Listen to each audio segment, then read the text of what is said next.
नमस्कार।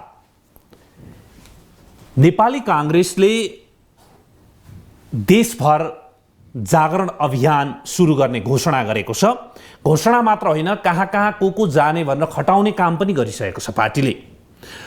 र वैशाख 11 गतेदेखि सुरु गर्ने भनिएको यो जागरण अभियान पुस 14 गतेसम्म चलाउने पनि भनेको छ। यसको पार्टीभित्रै पनि यो जागरण अभियानको विषयमा विवाद छ र पार्टी बाहिरबाट प्रश्न गरिराखिएको छ, अहिले कांग्रेसले गर्ने के हो। अघिल्लो निर्वाचनको परिणामलाई हेर्ने हो भने नेपाली कांग्रेसको अहिलेको जिम्मेवारी भनेको संसदभित्र सशक्त प्रतिपक्षको भूमिका हो। नेपाली कांग्रेसले के भनिराखेको थियो चुनावको समयमा भने कम्युनिस्टले जिते अधिनायकवाद आउँछ, रुन हाँस्न पाइँदैन भनेर नेपाली कांग्रेसका सभापति शेरबहादुर देउवाले भनिराख्नु भएको थियो। सोही बमोजिमको प्रतिपक्षको भूमिकामा नेपाली कांग्रेसलाई जनताले पठाएका छन्, तर जनमानसमा र स्वयं पार्टीभित्र पनि प्रतिपक्षको भूमिकामा पनि जनताले सोचे जस्तो, अपेक्षा गरे जस्तो भूमिका खेल्न सकेन भन्ने गुनासो पार्टीभित्र बाहिरबाट पनि छ। यो बेलामा नेपाली कांग्रेसभित्रको आन्तरिक विवाद जुन 13औं महाधिवेशनदेखि थातिरहेको छ, अहिलेसम्म मिल्न सकेको छैन।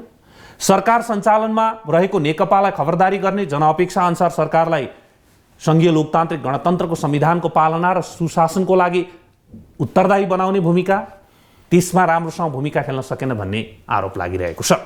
आजको सम्भाषणमा हामी यसै विषयमा छलफल गर्ने प्रयास गर्दैछौँ। आजको छलफलको लागि हामीसँग हुनुहुन्छ नेपाली कांग्रेसका नेता रमेश लेखक। रमेशजी, स्वागत छ। धन्यवाद। सबभन्दा पहिला जागरण अभियान पार्टीभित्रको विवाद अथवा चाहिँ सरकारको गलत काम कारबाही, यसमा कार्यकर्तामाझ र जनतामाझ म्यासेज पुर्याउनको लागि भन्ने एक खालको साङ्गोपाङ्गो अभिव्यक्ति आएको छ पार्टीबाट। तपाईबाट जान्न चाहे अहिले नेपाली कांग्रेसको जागरण अभियान केका लागि? राष्ट्रिय जागरण अभियान भनेर हिमाल पहाड तराई मधेस अभियान भनेर जुन पार्टीले घोषणा गरेको छ, त्यो अभियानका मूलतः दुईटा पाटा छन्। एउटा पाटो के त भन्दा पार्टी संगठनका सबै संरचनाहरूलाई, सबै निकायहरूलाई, सबै समितिहरूलाई, सबै भातृ र शुभेच्छुक संस्थाहरूलाई ऊर्जा दिने, सङ्गठित गर्ने, क्रियाशील तुल्याउने, सक्रिय पार्ने र प्रभावकारी रूपले चाहिँ त उनीहरूको सञ्चालन गर्ने, स्थिति निर्माण गर्ने, एउटा पार्टीको आन्तरिक जीवनलाई क्रियाशील गर्ने एउटा पाटो हो। त्यो भनेको जस्तो चाहिँ त जिल्ला समितिहरू, हाम्रो क्षेत्रीय समितिहरू, गाउँ नगर समितिहरू, वडा समितिहरू, त्यसरी नै भातृ र शुभेच्छुक संस्थाका चाहिँ त समितिहरू, उनीहरू चाहिँ त कति क्रियाशील छन्, कसरी काम गरिराखेका छन्, के गरिराखेका छन्, त्यो सबै कुरा हेर्ने र त्यसलाई क्रियाशील तुल्याउने एउटा आन्तरिक विषय भयो भने, अर्को कुरो नेपाली कांग्रेसको धारणा जनतामा सम्प्रेषण गर्ने। त नेपाली कांग्रेसको धारणा सम्प्रेषण गर्ने भनेको के हो त भन्दा कांग्रेसले आफ्नो बारेमा पनि भन्ने, कांग्रेसले अहिले सरकारका बारेमा पनि भन्ने, कांग्रेसले अहिलेको समसामयिक राष्ट्रिय परिस्थितिका बारेमा पनि जनतासँग भन्ने। अर्को शब्दमा भन्नुपर्दा के भने कांग्रेसले आफूलाई पनि प्रभावकारी रूपले आफ्नो पार्टी सङ्गठनलाई तयार गर्ने र आम जनतासँग पार्टी सङ्गठनलाई जोड्ने नै अहिलेको अभियानको मूल तत्त्व। अब पार्टीका सबै संरचनालाई क्रियाशील बनाउने भन्नुभयो नि, यसैमा अलिकति कुरा गरौँ जस्तो लाग्यो। पार्टीका संरचना नै खलबलिएको अवस्थामा छ, होइन? 13औं महाधिवेशन पछाडि भन्न यहाँ केन्द्रीय स्तरमा बन्नुपर्ने जति पनि समितिहरू छन्, होइन, जस्तै संसदीय समिति भनौँ, केन्द्रीय कार्य सम्पादन समिति भनौँ, भङ्ग गरेर राखेको अवस्था छ। अनि त्यसै केन्द्र सरकारले पूर्णता दिने कुरामा ढिलाइ गर्दै गर्दै भए पनि आइरहेको अवस्था छ। अहिले पछिल्लो अवस्थामा आइपुग्दाखेरि महासमितिको बैठक पनि गर्यो कांग्रेसले, त्यसको म्यान्डेट बमोजिमको कामहरू यहाँ गर्नै बाँकी छ केन्द्रीय समितिले। भनेपछि माथिल्लो नेतृत्वमा रहेको नेतृत्वले नै हामीले सबै संरचनालाई ठिक गरिसक्यौँ भन्ने म्यासेज दिन सकिरहेको छैन केन्द्रको संरचनामा भने हामी तल्लो वडा तहसम्म ठिक हुन्छ भनेर कसरी भन्न सक्छौँ? अब दुईटै कुरा सँगै गर्ने हो।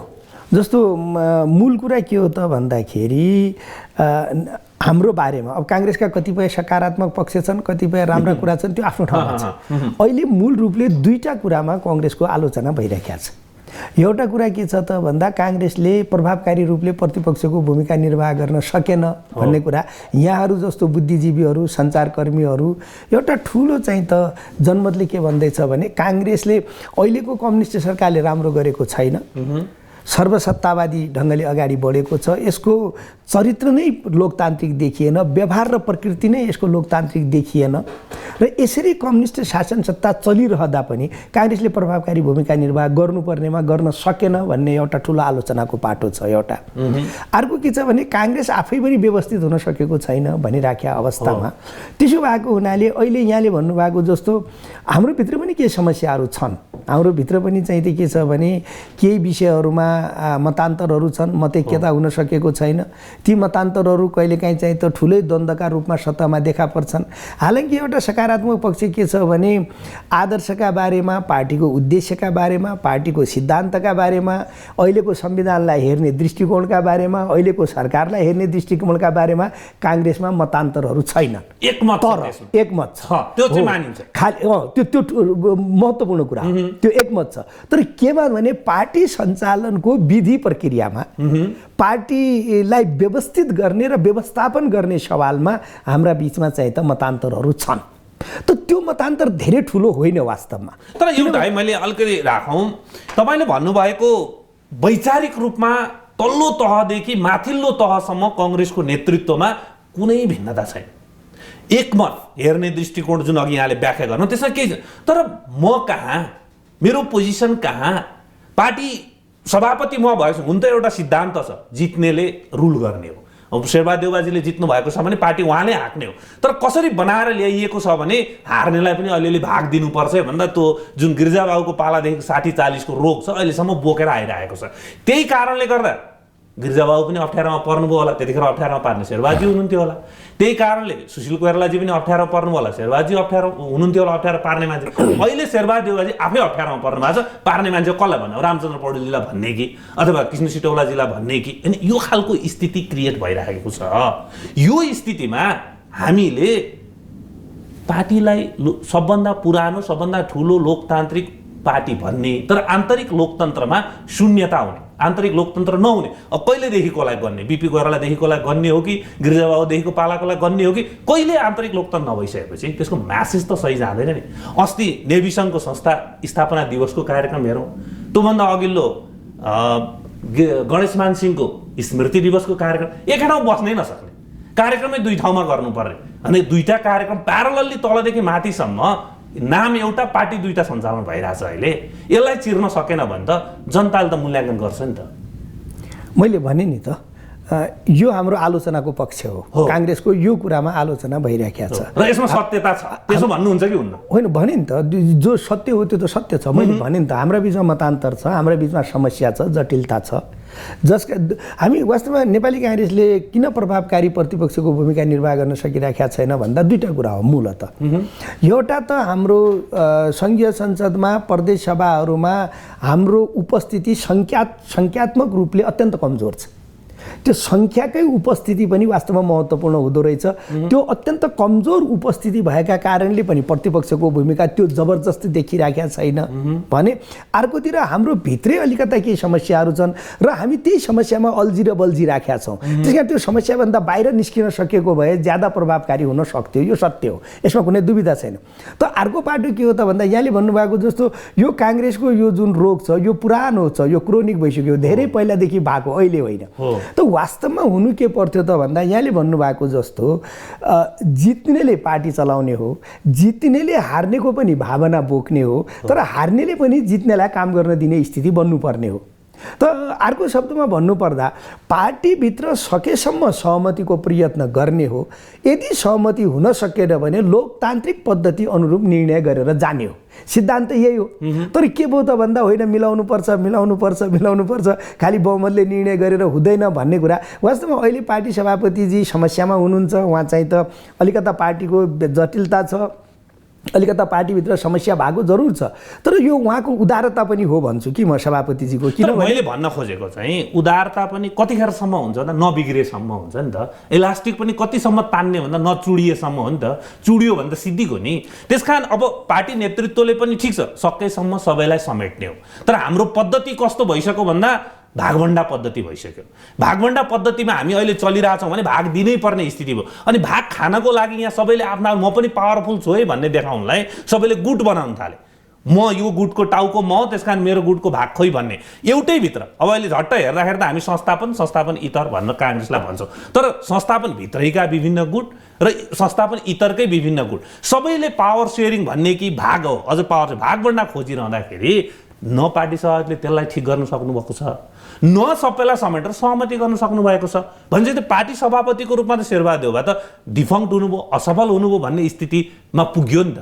होइन, समेट्ने कोसिस भएको छ र सकेसम्म समेटिने पनि कुराहरू भइरहेका छ। जस्तो उदाहरणका लागि यहाँले हेर्नुभयो भने पछिल्लो समयमा लामो समयदेखि विवादमा रहेको पार्टीको अनुशासन समिति गठन गर्ने काम भयो, सहमतिले भयो होइन। अनि त्यसका सँगसँगै चाहिँ त निर्वाचन समिति जुन पार्टीको अर्को महत्त्वपूर्ण समिति हो त्यो गठन गर्ने काम भयो, त्यो पनि चाहिँ त सहमतिले भयो। हामीले भर्खरै पार्टीको एउटा विधान बनाएका छौँ जसले अत्यन्त महत्त्वपूर्ण विषयहरू बोकेर ल्याएको छ विधानले। त्यो विधानलाई कार्यान्वयन गर्नका लागि नियमावली समिति बनेको छ, त्यो पनि सहमतिमा बनिएको छ।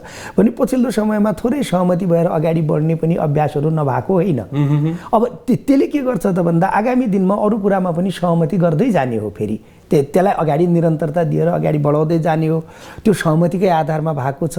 त्यसका जटिलता त अहिले पनि छ, समस्या त अहिले पनि छ। तथापि अहिलेको राष्ट्रिय जागरणको जुन यहाँले कुरा गरिरहनु भएको छ, राष्ट्रिय जागरणको कुरा के हो त भन्दा केन्द्रमा अलिअलि चाहिँ त विवाद भइरहने, अलिअलि विवाद भइरहने, ओडासम्मका साथीहरू त्यही विवाद हेरेर बसिराख्ने, अनि पार्टी चाहिँ त तलदेखि माथिसम्म चाहिँ त प्रतिपक्षको भूमिका निर्वाह नगरिराखेका जस्तो भएको हुनाले अब के त भन्दाखेरि अलिकता आफ्नो विवादभन्दा बाहिर निस्केर पनि थोरै ज्यादा प्रभावकारी भूमिका निर्वाह गर्नुपर्छ भनेर तत ढङ्गले चाहिँ त पार्टीलाई देशभरि समग्र पार्टीको चाहिँ त शरीरलाई अथवा पार्टीको रचनालाई सङ्गठनलाई एकचोटि चाहिँ त सशक्त पारेर चाहिँ त जनताका बिचमा लिएर जाने अभ्यास हो यो राष्ट्रिय। तर रामचन्द्रजीहरू के भन्नुहुन्छ भने अब मान्नु त पर्यो, पार्टीले डिसिजन गरेपछि जागरण अभियानमा जानु त पर्यो, हाम्रो पनि नाम राखिएको छ, खटाइएको छ, तर यो इस्युलाई डाइभर्ट गर्ने काम हो।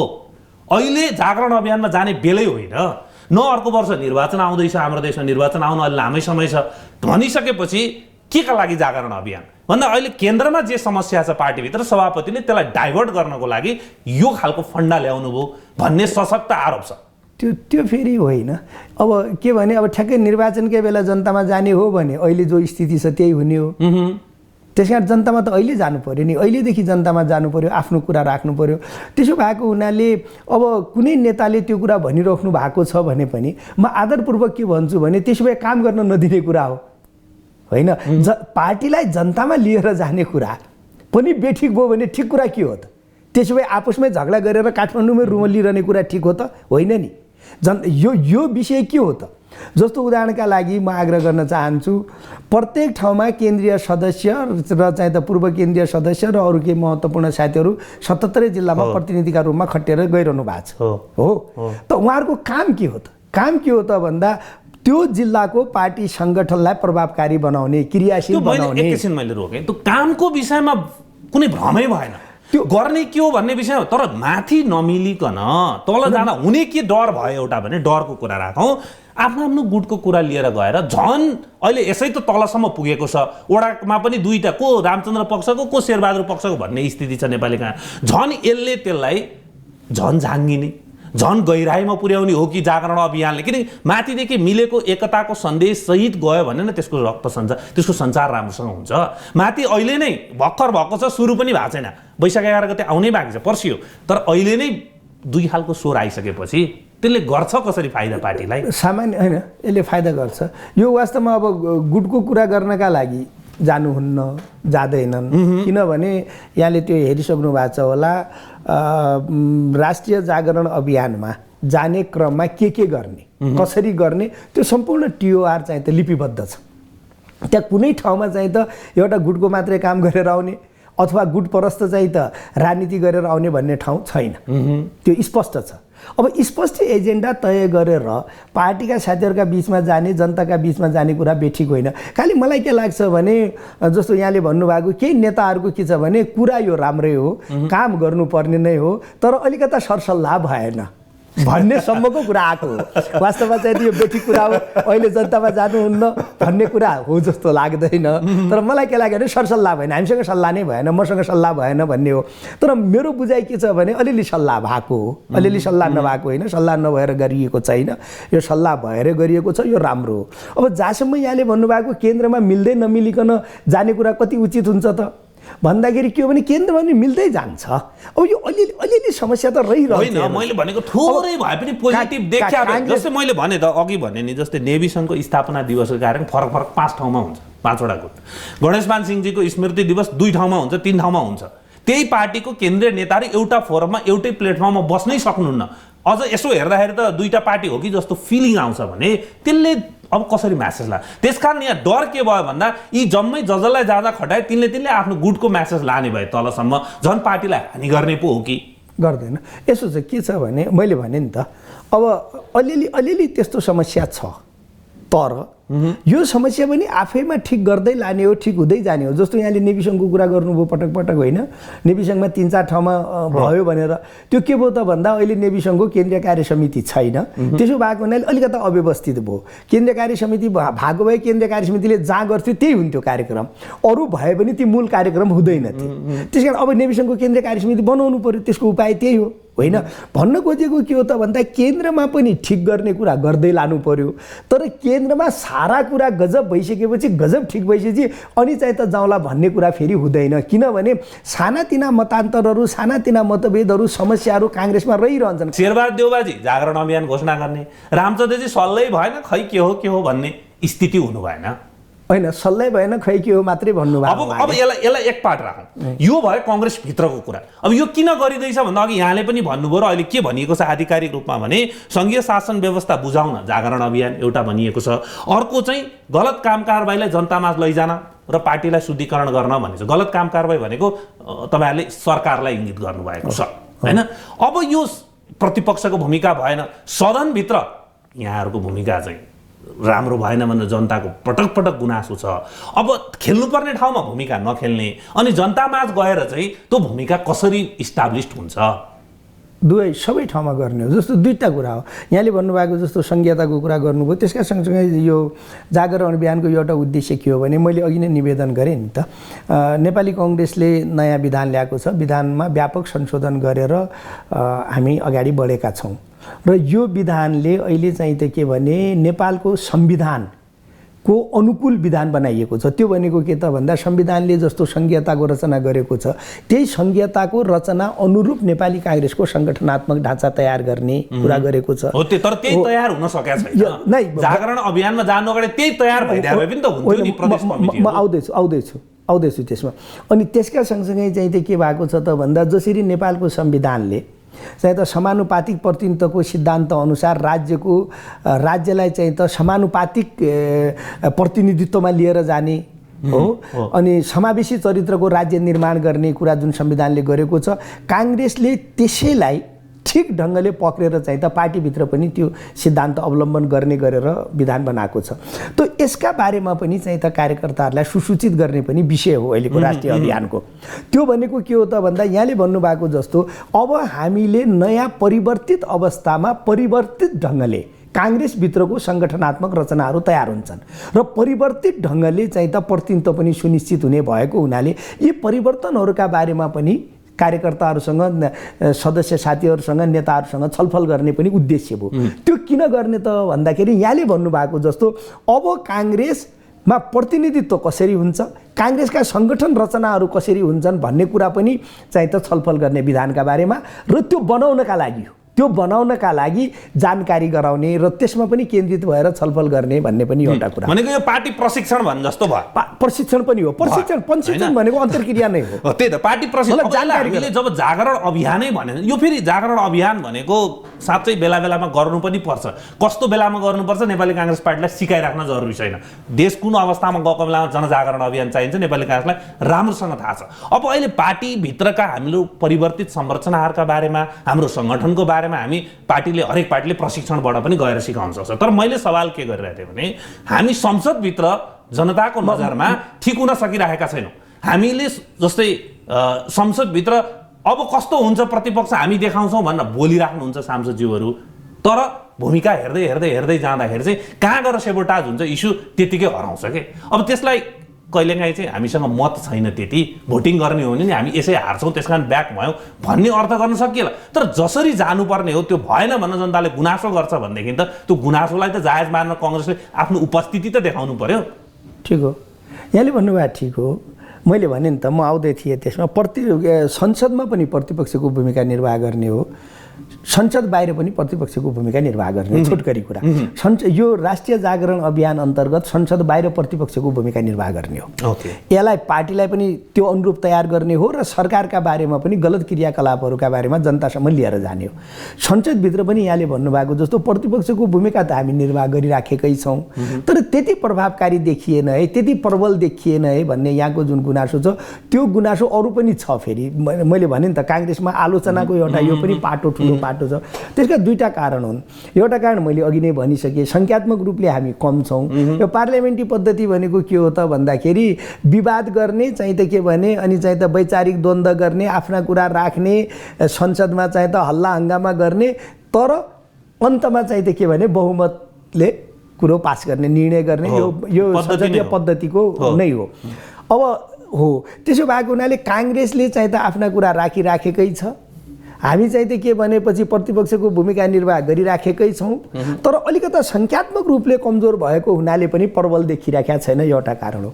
अर्को कारण के हो त भन्दा आजसम्म नेपाली जनताले अलिकता चाहिँ त ज्यादै चर्को प्रतिपक्ष देख्यो।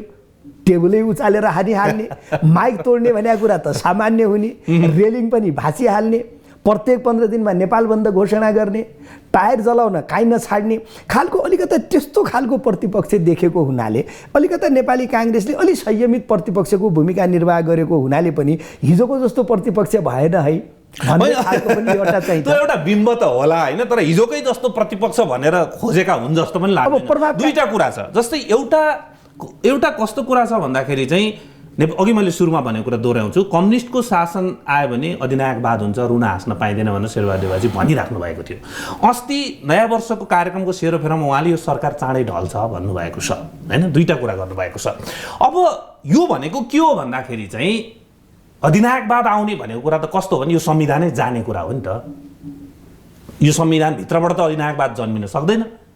त्यसकारणले संविधानै जाने, हाम्रो परिवर्तित हामीले यत्रो दुःख गरेर ल्याएको सङ्घीय लोकतान्त्रिक गणतन्त्र नै जाने उद्घोष गर्ने शेरबहादेवजीले त्यो बमोजिमको कुरा बोल्नलाई, भूमिका खेल्नलाई, जनतालाई बताउनलाई सङ्ख्याले त रोक्दैन नि, एउटा सवाल। अर्को सवाल, सङ्ख्याले रोक्यो भन्ने तर हरेक कुरामा सत्तासँग भाग खोज्ने, संवैधानिक परिषदको बैठकमा होस्, न्यायपालिकाको न्यायाधीश नियुक्तिमा होस्, अथवा संवैधानिक र राज्यका विभिन्न ठाउँमा हुने नियुक्तिमा भाग खोजिसकेपछि त्यो प्रतिपक्षै रहेन। प्रतिपक्षलाई जनताले चुनावमा प्रतिपक्षको भूमिका दिएको छ भने सत्तालाई खबरदारी गर्ने, मलाई अलिकति दे म चुप लाग्छु भन्ने होइन। भ्रष्टाचारको सवालमा होस्, व्हाइट बडीको विषयमा काङ्ग्रेसले त्यत्रो उठायो, जति पनि निर्मला हत्याकाण्डको विषय होस्, सुन प्रकरण होस्, अथवा सिन्डिकेट, जति पनि सरकारले एजेन्डा ल्याएर अहिले एजेन्डा हराएको छ नि। अघिल्लो वर्ष यतिखेर सरकार एजेन्डाको कुरा गर्थ्यो, अहिले त्यो विषयमा सरकार बोल्दैन। कहाँ गयो त्यो कुरा भनेर काङ्ग्रेसले बोल्न सके हुन्थ्यो नि त। तर काङ्ग्रेस पनि के गर्छ भन्दा त्यसमा भाग पाएपछि चुप लगाएर बस्छ। भाग खाने प्रतिपक्ष जनताले खोजेको होइन, भाग खाइदिनु भएन। त्यसकारणले संवैधानिक परिषदमा पनि भागेको कुरा, न्यायालयमा सर्वोच्च अदालत नियुक्ति गरेर भागेको कुरा, यसले अप्ठ्यारो पारेको। जनताले पठाए प्रतिपक्ष बन सशक्त भनेर, त्यसको अर्थ टेबल भाँच रेलिङ भाँच भने होइन, यो हरेक एजेन्डामा खोइ भनेर कुरा उठा भने कुरा उठाउन त सकिन्छ नि, नम्बरले त्यो कुरा चाहिँ नउठाउने। अनि कहाँ गएर मिल्छ, अब त्यसलाई सेटिङ भन्ने शब्द प्रयोग के हुन्छ, भाग मिलिसकेपछि चुप लाग्ने। अनि यस्तो प्रतिपक्ष भएन भने हो भने के जनताले यहाँले धेरै कुरा सँगै उठाउनु भयो, सबै कुरा महत्त्वपूर्ण छन्। पहिलो कुरा म कहाँबाट सुरु गर्छु भने यहाँले एउटा कुरा महत्त्वपूर्ण उठाउनु भयो। हाम्रो पार्टी सभापतिजीले कम्युनिस्टको शासन आयो भने हाँस्न त होइन रुन पनि पाइँदैन भन्नुभयो। हो, त्यो कुरा त्यो बेला कतिपय मानिसहरूलाई हाँसो उठ्यो। शेरबहादुरजीले के भने आयो, यो बेकार कुरा गरे भन्थे। तर आज चाहिँ त तपाईँ जत्तिकै बुद्धिजीवीहरू, तपाईँ जस्तै चाहिँ त प्रभावशाली चाहिँ त मिडियाकर्मीहरू शेरबहादुरले ठिकै भने रहेछन् भन्ने ठाउँमा हामी पुगिराखेका छौँ। रुन पनि पाइँदैन भन्ने कुरा यहाँले निर्मलाको कुरा भन्नुभयो नि, म त्यहीँनिर जोडेर आग्रह गर्न चाहन्छु। वास्तव रुन पनि नपाइने स्थिति कसरी कस्तो देखियो त भन्दा निर्मलाको बलात्कार भयो, हत्या भयो एउटा 13 वर्षकी अबोध बालिकाको। अनि यसरी चाहिँ त के भने सरकारले नक्कली अपराधी तयार गरेर मूल अपराधीलाई छुटाउन थाल्यो। अनि जनताले चाहिँ त के भने त्यसका विरुद्धमा ध्यान आकर्षण गराए। हो, अनि त्यसरी रोएका मानिस ती त रोएका हुन् नि। एउटा छोरीको बलात्कार भयो, छोरीको हत्या भयो, बेठिक भयो, ए सरकार यसको अपराधी खोज्दे भनेको भने त रोएका मान्छे हुन् नि। हो, त्यो रोएका मान्छेमाथि गोली चलाएर मान्छे मार्ने काम गर्यो सरकारले।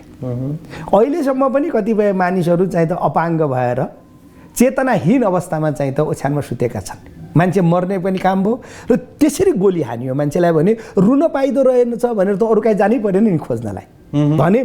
त्यो त्यसकारण हो अब यो सरकार सर्वसत्तावादी प्रवृत्तितर्फ अगाडि बढ्न थाल्यो, अधिनायकवादतर्फ अगाडि बढ्न थाल्यो। हेर्नुहोस्, अधिनायकवाद सर्वसत्तावाद भनेको बाजा बजाएर आउने होइन, हल्ला गरेर म आएँ भनेर आउने होइन, यसरी आउने हो। कसरी आउने हो त भन्दा संविधानका भावना विपरीत हिँड्ने, संविधानले गरेका चाहिँ त के भनेपछि निश्चित मार्गहरूलाई चाहिँ त अवरुद्ध गर्ने, अरू आफ्ना अनुकूल बाटाहरू तयार गरेर अगाडि बढ्ने, सत्ताको चरम दुरुपयोग गर्ने, राज्यका सम्पूर्ण अङ्गहरूमा चाहिँ त आफ्नो नियन्त्रण गर्ने। सर्वसत्ता भनेको त्यो सम्पूर्ण ठाउँमा सत्ताले नियन्त्रण गर्ने कुरा हो सर्वसत्तावाद। त्यसकारण अहिले चाहिँ तपाईँ न्यायपालिकाको कुरा हेर्नुहोस्, प्रशासनको कुरा हेर्नुहोस्, हो प्रहरीको कुरा हेर्नुहोस्, सम्पूर्ण ठाउँमा चाहिँ त के भनेपछि सरकार यसरी नियन्त्रण गरिराखेका छ कि सबै कुरा सरकारले आफ्नो चाहिँ त मातहतमा ल्याइराखेको अवस्था छ। हो, त्यसकारण यो स्थितिमा अब काङ्ग्रेस जाग्न जरुरी छ।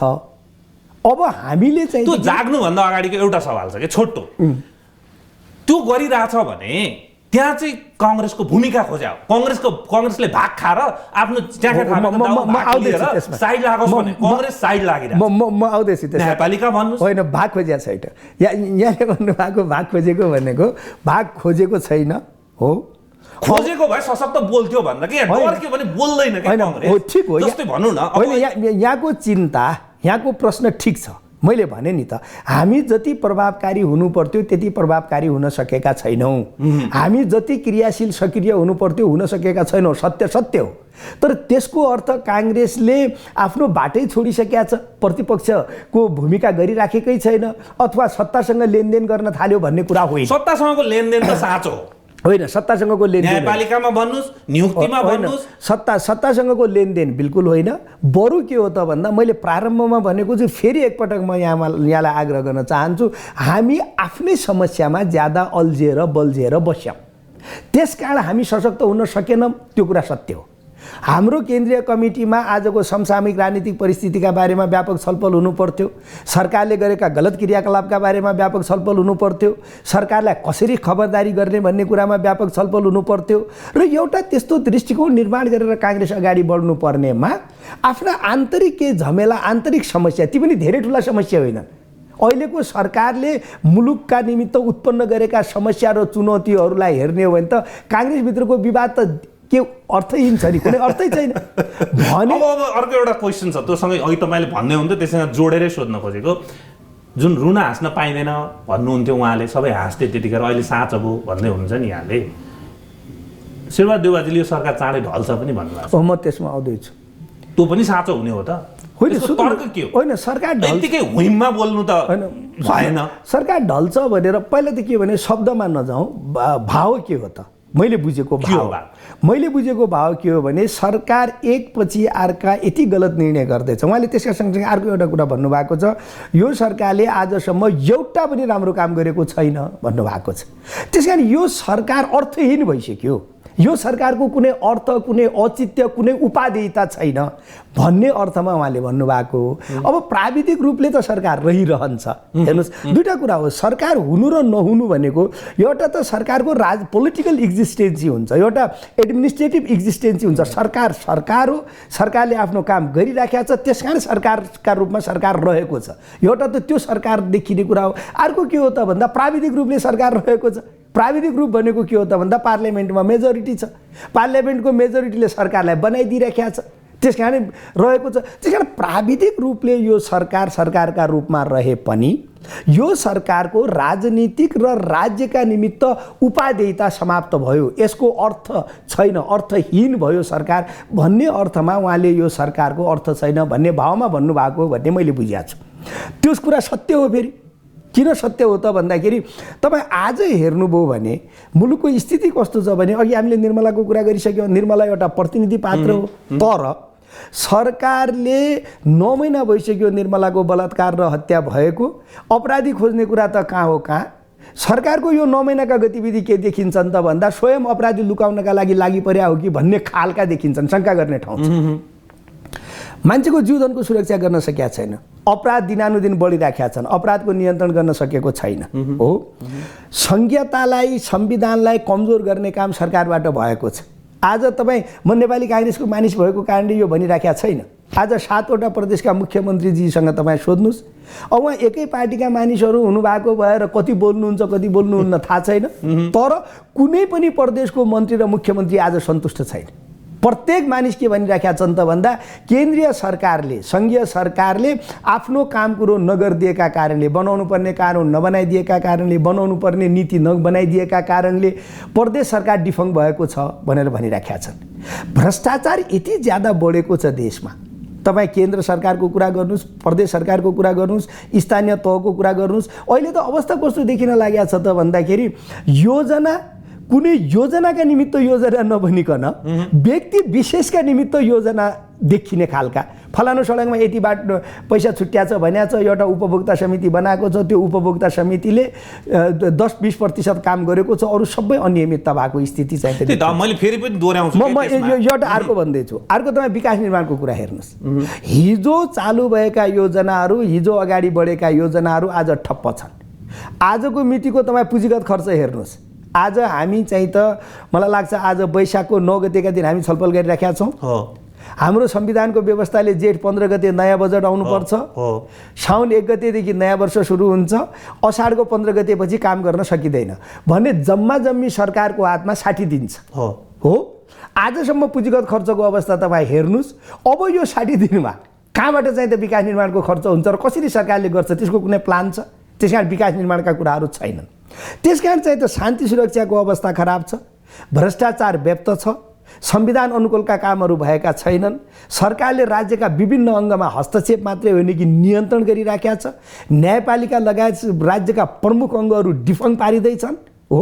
र त्यसका सँगसँगै चाहिँ त के भने विकास निर्माणका कामहरू ठप्प भएका छन् भने कहाँनिर छ त सरकार हो? त्यसो भएको हुनाले चिन्ता कहाँनिर हो त भन्दा र हाम्रो पार्टी सभापतिको अभिव्यक्तिको भाव के हो त भन्दा यो सरकार त जान्छ यो सरकार त जान्छ तर व्यवस्थालाई नै लिएर जान्छ कि डर? मैले अर्को यस डर त्यहाँसम्म हो। अहिलेको तपाईँले स्थिति हेर्नुभयो भने अहिलेको अवस्थाले देशभरि निराशा छ। अहिलेको समस्यालाई मैले कसरी बुझेको छु भने यो सरकारसँग देशभरि निराशा छ, राष्ट्रिय निराशाको अवस्था छ। हाम्रो कमजोरी के छ काङ्ग्रेसको? त्यो निराशालाई हामीले पनि चाहिँ त आशामा रूपान्तरित गर्न सकेका छैनौँ हो। यो निराशालाई आशामा बदल्ने एउटा प्रयत्नका रूपमा राष्ट्रिय जागरण कार्यक्रम बनाएको।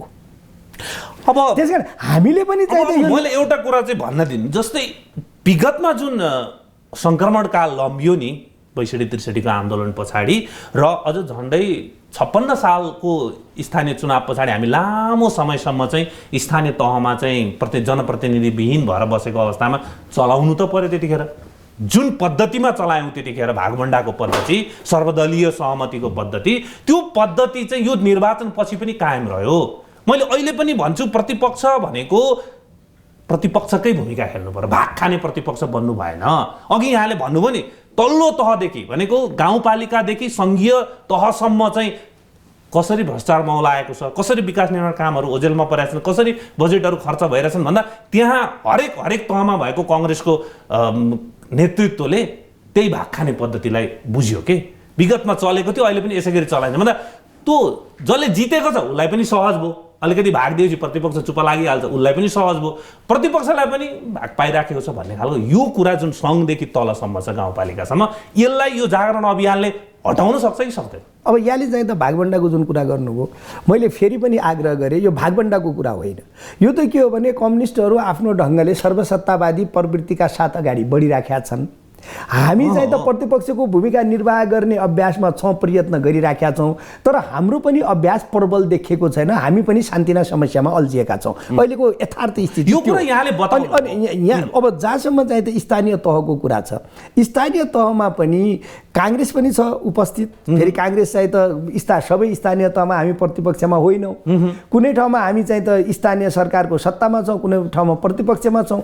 त अहिले काङ्ग्रेसले गर्नुपर्ने कुरा के हो त भन्दा काङ्ग्रेस भएको ठाउँमा कमसेकम एउटा फरक देखियोस्। हो यहाँ काङ्ग्रेस छ त्यस कारण राम्रो छ भन्ने देखिनु पर्यो, र अर्को ठाउँमा काङ्ग्रेस नभएको ठाउँमा खराबी भएको छ भने त्यो खराबीलाई पनि औल्याउनु पर्यो, सचेत गर्नु पर्यो, खबरदारी गर्नु पर्यो। त्यस कारण काङ्ग्रेसलाई त्यसका लागि त तयार गर्नु पर्यो नि त।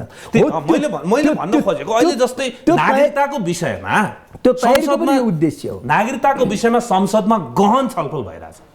गृह मन्त्रालयले एउटा परिपत्र गरेर नागरिकता बाँडिदिने स्थिति बनाइदियो देशमा। यसको चारैतिरबाट आलोचना भइरहेको छ, तर कङ्ग्रेसको आलोचना अथवा कङ्ग्रेसको बोली सुनिन्न। यस्तो सवालमा कङ्ग्रेस खोइ भन्न खोजेको हो। त्यस कारणले अब अघि यहाँले भन्नुभयो नि यो त यसै जाँदा व्यवस्था नै लिएर जान्छ कि भने तोसम्मको यदि आकलन यदि आशंका नेपाली काङ्ग्रेसले गरिरहेको छ भने त्यही अनुसारको भूमिकामा जानु पर्यो। तर नेपाली जनतालाई डर के भइदियो भन्दा यही केपी ओलीजीको सरकार हुनुभन्दा अगाडि शेरबहादुर देउवाजी प्रधानमन्त्री हुनुहुन्थ्यो। उहाँले कसरी सरकार सञ्चालन गर्नुभयो जनताले देखेका छन्। केपी ओलीजी कसरी सरकार सञ्चालन गरिराख्नु भएको छ तपाईँहरू भनिराख्नु भएको छ, जनताले देखिरहेका छन्। भने यो त प्रवृत्ति भयो। पार्टी चेन्ज गरेर पनि हुँदो रहेछ, व्यवस्था चेन्ज गरेर पनि हुँदो रहेछ, हामीलाई त केहीले पनि हुँदो रहेछ भन्ने जुन चरम निराशामा लाने काम गरे राजनीतिक दल र नेतृत्वले, त्यसले त अन्ततः तपाईँले भनेको जस्तो व्यवस्थालाई नै असर गर्छ। तर एउटा कुरा हो नि त, योभन्दा पहिला शेरबहादुर देउवाजीको सरकारको मुख्य एजेन्डा राष्ट्रिय एजेन्डा भनेको निर्वाचन सम्पन्न गर्ने हो। त्यो त हो, तर कसरी सरकार सञ्चालन गर्नु त्यतिखेरका समाचार त्यतिखेरका छापा त्यतिखेरका कुरा त सुन्नु, राष्ट्रिय एजेन्डा निर्वाचन थियो। त्योभन्दा पहिलाको कुरा गर्ने हो भने सुशील कोइराला प्रधानमन्त्री हुनुहुन्थ्यो, स्वर्गीय सुशील कोइराला नेपाली काङ्ग्रेसको नेता। त्यो बेलाको राष्ट्रिय एजेन्डा मुलुकको मुख्य एजेन्डा भनेको संविधान बनाउने थियो।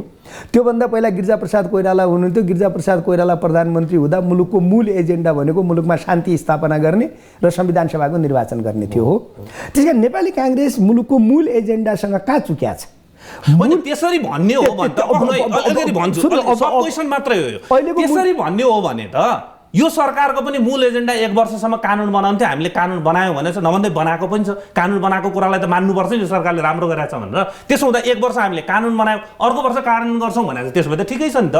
त्यसरी जाने हो भने होइन, यो सरकारको मूल एजेन्डा कानुन बनाउने मात्रै होइन।